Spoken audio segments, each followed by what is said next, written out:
Hey everyone, today's topic is about traumatic brain injuries, but before we get into that, I'm going to talk a little bit about concussions and chronic traumatic brain injury.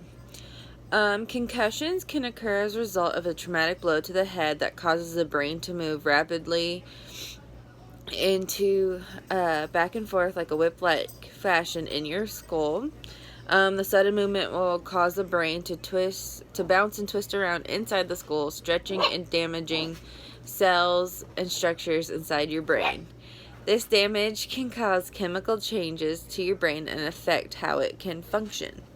Some symptoms, you can have loss of balance or dizzy, and concussions can cause headache, temporary loss of consciousness, feeling as like a fog has been put over your brain, delayed response to questions, again the dizziness, the ringing in your ears, nausea, vomiting, fatigue, blurred vision, sensitivity to light and sound. Some symptoms of concussions won't develop until hours or days after this injury has occurred, and those symptoms can include trouble concentrating, memory problems, irritability, personality changes, sensitivity to light, sleep disturbances, depression, or other psychological problems, and then disorder of smell and taste. These long-term effects of concussion are rare. In fact, a majority of people see their symptoms resolving in a few weeks, letting their brain rest and recoup. Only about 20% of people might suffer from post-concussion syndrome, where they'll continue to experience all those above symptoms that I listed out for you for after 6 weeks. Though the more concussions you get, the more likely you are to suffer long-term consequences if you don't give your brain enough time to heal, which leads me into chronic traumatic encephalopathy. This is that brain condition that's associated with repeated blows to your head. It's also associated with the development of dementia. Potential signs of CTE are problems with thinking and memory, personality changes, behavioral changes, including aggression and depression. People may not experience signs until years or decades after, like, those repeated injuries occurred. And then the definite diagnosis, like Alzheimer's, can only be made after death, when an autopsy can reveal if those brain changes have occurred. Now let's talk about traumatic brain injury and sports. So about 300,000 TBIs occur each year as a result of sports. Female athletes have a higher rate of concussion than do males. And while concussions occur in nearly any sport, the most common ones are football, wrestling, ice hockey, basketball, field hockey, and lacrosse. So all your fun contact sports. There are 1.7 million TBIs annually, and they have some estimates that are closer to around 3.8 million. 173,000 are sports related, but that number is related to children and adolescents. As the number of participants in youth sports grows, the incidence of brain injury is going to increase as well. There's greater awareness for potential short and long-term consequences, such as increased propensity to re-injury, cognitive slowing, early onset Alzheimer's, second impact syndrome, and chronic traumatic encephalopathy. Symptoms of the TBI are like what I listed before. They're pretty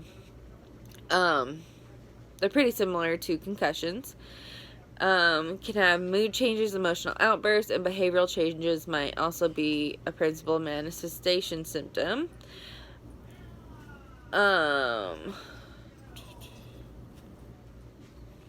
What can make those worse for sports-related condition is having a poorly fitted helmet, dehydration, migraine headache, heat exhaustion, stroke, metabolic disturbance, or cardiac or other medical conditions can make these symptoms worse. doctors need to make sure they're checking these athletes to make sure that that the evaluations are proper. The sporting world has a culture and mentality that's predicated on pushing athletes beyond their perceived physical and mental abilities. This includes participation in adverse conditions through a multitude of injuries. You know, an athlete's having that desire to make themselves better and like always winning will kind of supersede all other considerations, you know, making them at risk for bodily harm. And I found this out, that a rational part of a teen's brain isn't fully developed and won't be until the age of 25. So rationally, they're not thinking like, oh God, I need to slow down and actually make sure that I'm okay. And I really enjoyed on the video that we watched, he was like, you know, I broke my ankles, I broke all these other places, and you know, my brain had told me that yes, you know, my ankle is broken, you need to fix it. But he's saying that, you know, when he hit his head, you know, the brain, that's what hurt. Like the one organ that tells you, oh gosh, something's wrong, check it out, has now been damaged. And I feel that that's a lot of mentality of kids. Like, if they get hit in the head, they're like, well, I'm fine, I can keep going.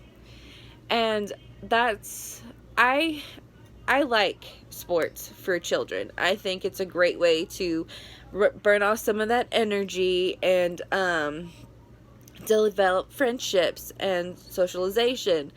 And I think it's a great way to like humble some children's, like, you know, you're not always gonna win.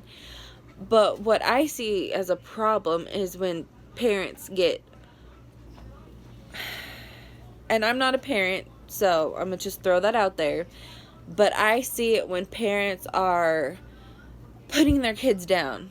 They're like, well, you should have tried harder, you know better, like there's no reason for this, you know, like they're making their kids push themselves beyond what they're able to do. Like, I've seen parents be red in the face screaming at their kid to get it together, and are cussing at them afterwards, and are like, you didn't do good, like you need to work harder. And I mean, yes, I get that it's good to tell them, like, you know what, you didn't do well, like next time let's try a little harder and then we can get there. But constantly tell them to work hard even when they've done better is what puts these kids at risk for saying, well, you know what, I'm not hurt physically, I can go. And rationally, since they're not developed, that's what their mentality is. And I think that's what we need to work on kids when they play sports, is just to reset their mindset that it's okay to lose sometimes, you know, that's life. But it's how, but they also need to learn how to listen to their bodies and how to make sure that they're okay to be able to continue the sport. Thank you.